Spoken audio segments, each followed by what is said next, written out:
Oi, gente, bem-vindos a mais um estudo bíblico.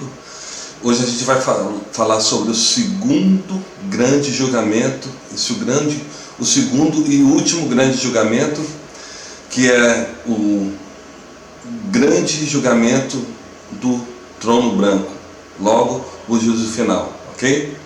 Então a gente vai fazer um pequeno resumo do primeiro julgamento, que eu fiz um vídeo posterior, tá? Então, quais são as pessoas que estão participando ali daquele primeiro julgamento, que é a primeira ressurreição, tá? É o povo que foi salvo. O povo que foi salvo, que do Antigo Testamento até as pessoas que morreram, até o arrebatamento da igreja, porque a igreja não passa por julgamento nenhum, tá? Porque a igreja já foi salva pela graça, então a igreja não é julgada. Inclusive, no primeiro julgamento, a igreja vem para julgar junto com o Senhor Jesus, tá? Quando Jesus vem com os tronos do lado dele, tá? Então, quais que ficaram para o segundo julgamento? Todos aqueles que não foram salvos, tá? Eles estão no inferno, estão em outros lugares, estão nas trevas exteriores, estão nos mares, tá? Esses não participam na primeira ressurreição. Então, quando acontece o primeiro julgamento, esses mortos continuam mortos, tá? Então, o primeiro julgamento, quando Jesus desce com a igreja no final da grande tribulação, nos 7 anos da grande tribulação, ele vem para julgar as nações que ficaram vivas, que sobreviveram à grande tribulação, tá? Então esses serão julgados, a igreja também irá julgar junto com Jesus essas pessoas. Elas vão sobreviver em carne ainda, tá? Como está ali em Mateus 25, como Jesus revelou, tá?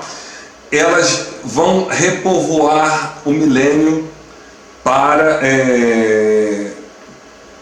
o reinado do milênio do Senhor, que o Senhor Jesus vai reinar junto com a igreja. Nesse tempo o céu ainda não desceu, a nova Jerusalém ainda não desceu, tá? Porque no final do segundo julgamento, o próprio juízo, o trono de Deus vai descer na terra, porque aí ele vai ter o julgamento final, e é esse julgamento que a gente vai começar a entender agora, ok? A gente, por enquanto, não vai entrar em detalhes sobre o milênio para não confundir, tá? Porque a ênfase agora é o segundo julgamento, o julgamento do trono branco, quando o próprio Deus vai vir para julgar, o julgamento final de toda a terra, tá? Então, alguns vivos ali, nesse momento, também vão ser salvos. Existe um grande engano, se achando que no julgamento do juízo final é um julgamento só para os perdidos. Não é, tá? Algumas pessoas serão salvas ali. A gente vai entrar nesse detalhe agora, quando a gente expor os textos bíblicos sobre o segundo julgamento, tá? A gente então vai abrir o texto aqui de Apocalipse 20, a partir de 7, quando está aqui o final do milênio, do reinado de Cristo aqui na terra. A partir do 7. E acabando-se os 1000 anos, Satanás será solto da sua prisão e sairá a enganar as nações que estão sobre os 4 cantos da terra, Gog e Magog, cujo número é como a areia do mar, para as ajuntar em batalha. E subiram sobre a largura da terra e cercaram o arraial dos santos e a cidade amada. E de Deus desceu fogo do céu e os devorou. E o diabo que os enganava foi lançado no lago de fogo e enxofre, onde está a besta e o falso profeta, e de dia e de noite serão atormentados para todo sempre. A partir do 11, e vi um grande trono branco, e o que estava sentado sobre ele, de cuja presença fugiu a terra e o céu, e não se achou lugar para eles. E vi os mortos, grandes e pequenos, que estavam diante de Deus, e abriram-se os livros, e abriu-se outro livro, que é o da vida. E os mortos foram julgados pelas coisas que estavam escritas nos livros, segundo as suas obras. E deu o mar os mortos que nele havia, e a morte e o inferno deram os mortos que neles havia, e foram julgados cada um segundo as suas obras. E a morte e o inferno foram lançados no lago de fogo. Esta é a segunda morte. E aquele que não foi achado escrito no livro da vida foi lançado no lago de fogo. Então vemos aqui algumas características do juízo final, quer dizer, o segundo e último juízo sobre a terra, que depois desse juízo virá o estado eterno, tá? Então a gente vai entender que aqui, quando o trono branco, o próprio Deus desce, tá? A gente vê isso ali no versículo 12 de Apocalipse 20, e viu os mortos grandes e pequenos que estavam diante de Deus, tá? Então, esses mortos todos agora que estão ressuscitando, né, nesse segundo juízo, não participaram da ressurreição, da primeira ressurreição, que foi o primeiro juízo, quando Jesus veio depois da grande tribulação. Esses mortos, eles estavam no inferno, tá? A gente está vendo aqui, estão em lugares específicos, como está aqui no 13. Deu o mar os mortos que nele havia. Que mortos são esses que estão no mar? Conjectura-se, tá, que como a Bíblia está especificando aqui lugares diferentes de mortos, tem mortos no inferno, tem mortos no mar, tá? E esses mortos do mar, conjectura-se dentro da teologia, que são aqueles que morreram no dilúvio, porque o mar cobriu toda a terra, tá? Então, esses vão ser julgados, e conjectura-se que alguns daqueles ali, se foram achados justos, porque vão abrir os livros da vida deles, entendeu? Então, eles vão, se forem achados justos, eles vão ressuscitar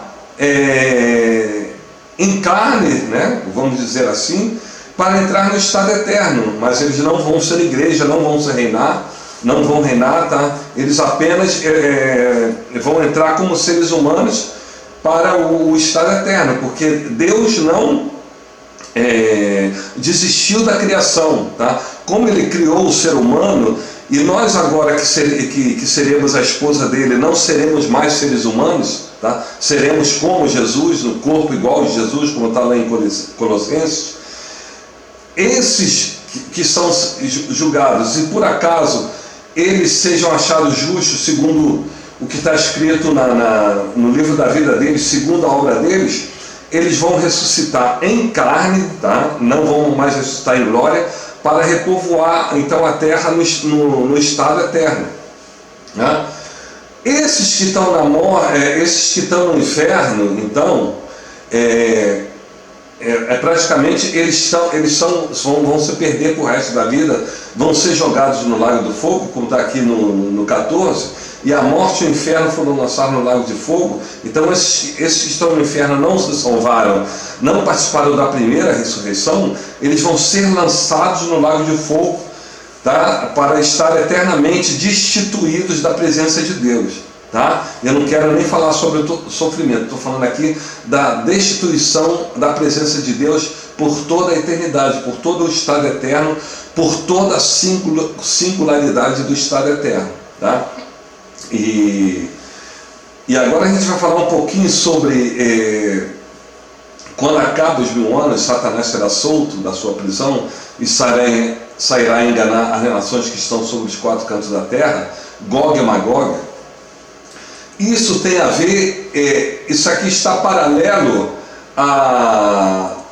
àquela parábola de Jesus sobre o joio e o trigo, porque as pessoas fazem uma confusão sobre o joio e o trigo, achando que aquilo ali é a igreja, tá? Vocês vão ouvir milhões e milhões e milhões de pregações de pessoas comparando a parábola do joio e o trigo com a igreja, mas não é, tá?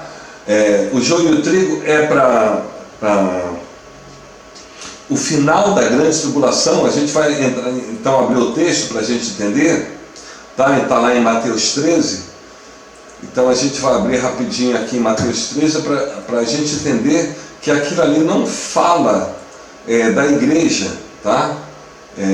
Inclusive a igreja, o símbolo da igreja é a cevada, né? Dentro das festas judaicas, porque a primeira é a primícia de todas as colheitas, é a cevada. Então a igreja é a primícia das colheitas, não tem a ver com trigo, tá? E a gente vai aqui em Mateus 13, e a gente começa aqui, ele falando aqui uma outra parábola dizendo, a partir do 24, o reino dos céus é semelhante a um homem que semeia boa semente no seu campo.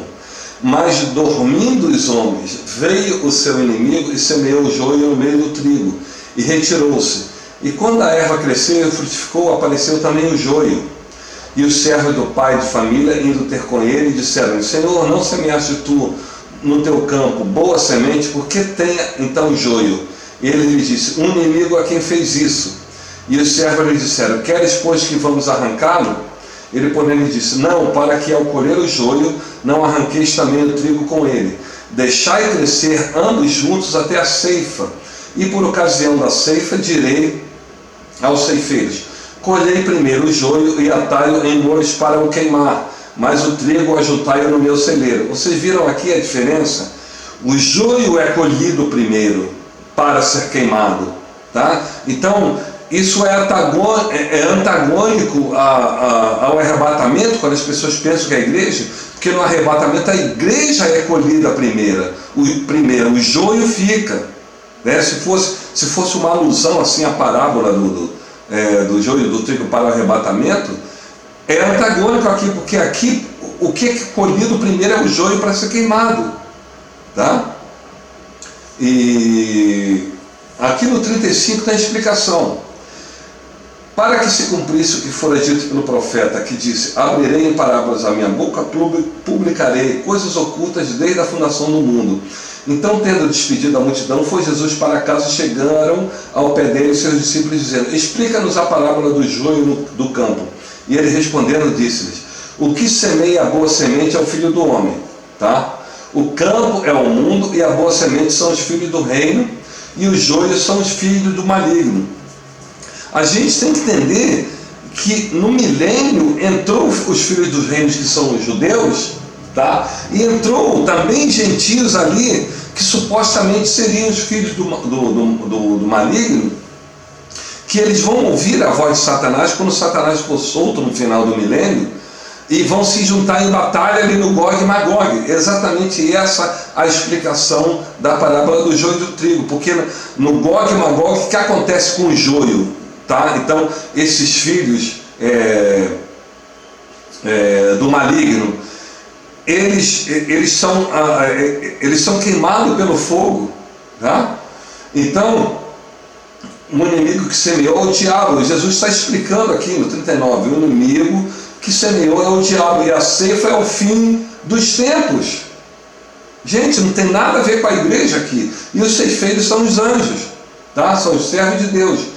Mandará o Filho do Homem seus anjos, e eles escolherão do seu reino tudo que causa escândalo e os que cometem iniquidade, porque Satanás ele vai espalhar a rebeldia de novo com esses filhos do maligno aqui na parábola do joio e do trigo, tá?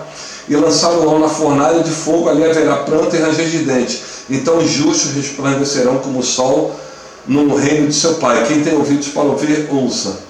Tá? Então aqui está a explicação da parábola do joio e do trigo, que vocês vão ouvir em 400 mil pregações por aí, eles dizendo que é a igreja, não tem nada a ver com a igreja, tá bom? Vocês entenderam?